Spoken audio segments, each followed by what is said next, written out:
let's find out some amazing secrets hidden in everyday things. Stinkless steel. Have you ever wondered why, even after vigorous, soapy hand washing, the smell of onion or garlic can remain on your fingers after cutting some up for a meal? The reason the smells from these types of foods tend to linger on the skin is that cutting them releases acidic sulfurous molecules which adhere to the skin. Soap doesn't help much with removing these, and water can actually react with the molecules, making the smell worse. The quickest way to stop the smell, it turns out, is rubbing your hands against stainless steel. This specific metal is easily found in everything from kitchen pots to cutlery and binds with the pungent molecules, removing them from your hands. You can even buy stainless steel soap bars specifically for this purpose. So, the next time your fingers get stanky, rub them on the faucet, basin, or any other source of stainless steel nearby. I can't guarantee you won't look like a weirdo, but it'll definitely help the smell. The left versus right debate. Left or right? That is the question. But I'm not talking about politics. I'm talking about which side of the road people drive on. Most of the world favors the right side, but a handful of places, including the UK, Australia, Jamaica, Barbados, and other former British colonies, opt for the left. But why? Well, from Roman times up until the 18th century, horseback and wagon-based traffic typically stuck to the left side of roads around the world. Historians believed this was so that the horseback riders could hold the reins with their left hands, freeing up their right hands to wave at or use a sword to defend against passing riders on their right. In the 1700s, however, people in the US and much of Europe began driving bigger wagons pulled by larger numbers of cattle or horses. In these, the drivers typically sat on the left side of the wagon, freeing up their stronger right arm to control all the animals. As a result, to ensure they could clearly see anyone passing by,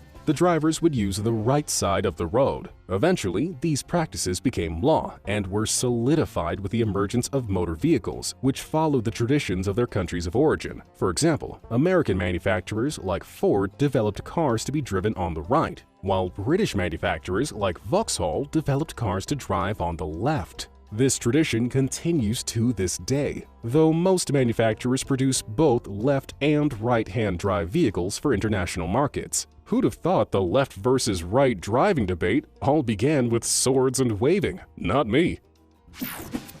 iMessage Confidential.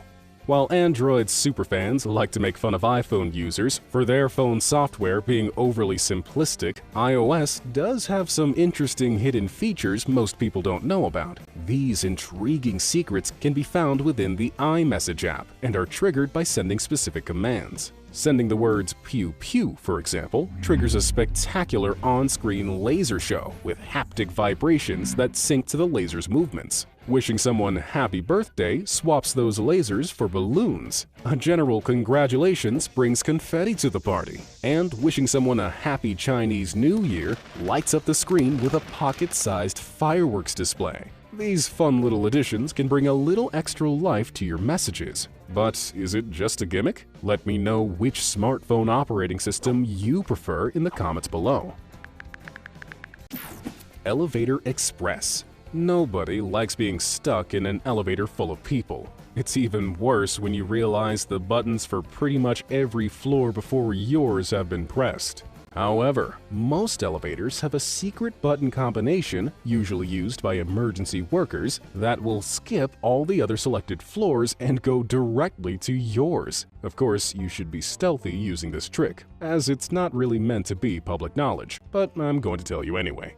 Just make sure you hit that like button to hold up your end of the bargain. For a lot of elevators, the express mode is activated by holding the close door button, then pressing your floor number. Keep both buttons pressed until the elevator starts to move. This should let you go directly to your floor without stopping. Some elevators require you to double press any other highlighted floor buttons to skip to yours, as double pressing often cancels those other selections. Others require you to hold the open door button while you double press the floors you want to cancel. for some, it simply may not work at all, as unfortunately, it isn't universal to all elevators. It may take a little experimentation when no one else is around to figure out if and how it works for your particular elevator. But it'll be well worth it when you finally crack it. Once you do, you'll be riding the express elevator to new heights of glory.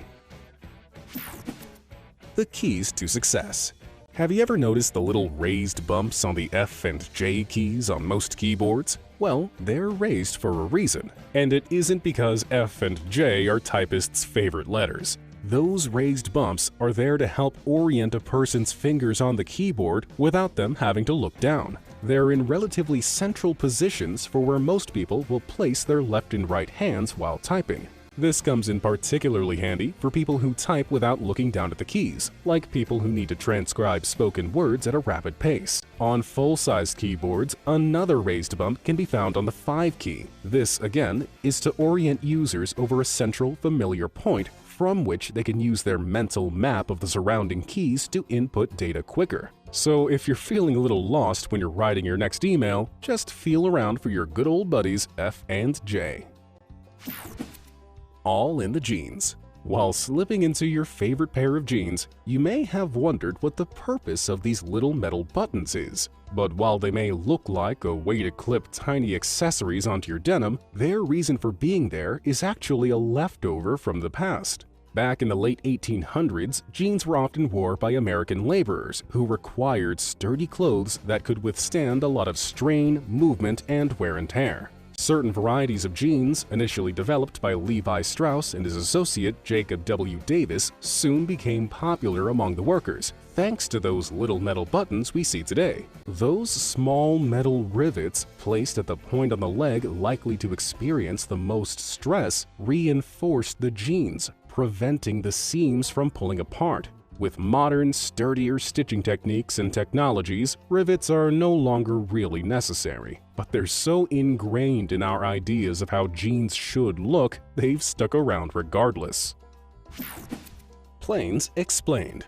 Most of us are used to seeing planes flying above our heads, but few people really understand the reasoning behind aeroplanes' most interesting design features. For starters, have you ever noticed that the bottom edges of some plane engines are flat rather than round? These engines, usually found on Boeing 737s, are flattened on the bottom because of the plane's design history. Originally, the 737 was designed to be as low to the ground as possible, which worked great for the jet engine types it originally featured. But as aero technology advanced, quieter, more efficient, yet larger engines emerged, known as turbofan engines. This posed a problem for the Boeing 737, as being so low to the ground, there wasn't enough space to accommodate these larger engines without totally redesigning the plane, so they sat slightly in front of the wing, rather than underneath it, which helped maintaining the plane's center of gravity.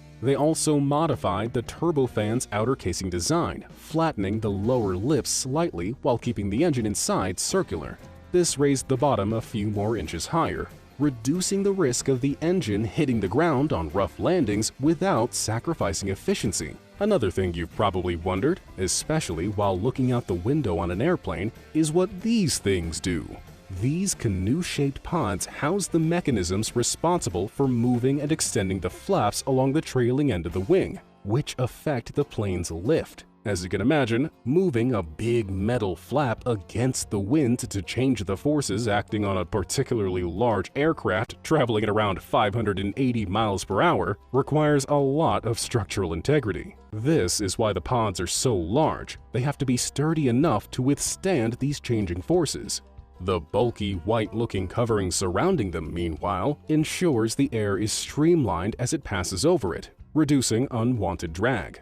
One more thing you may have noticed is that some airplane engines are placed under the wing, while others are located on the back part of the plane's fuselage. Most commercial airliners have their engines under the wings because being lower to the ground makes maintaining or repairing the engine much easier. Plus, the extra weight prevents the wings from bending too much during flight. Another benefit is that if an engine catches fire on the wing, the heat source is further away from passengers than with an engine directly attached to the rear end of a plane.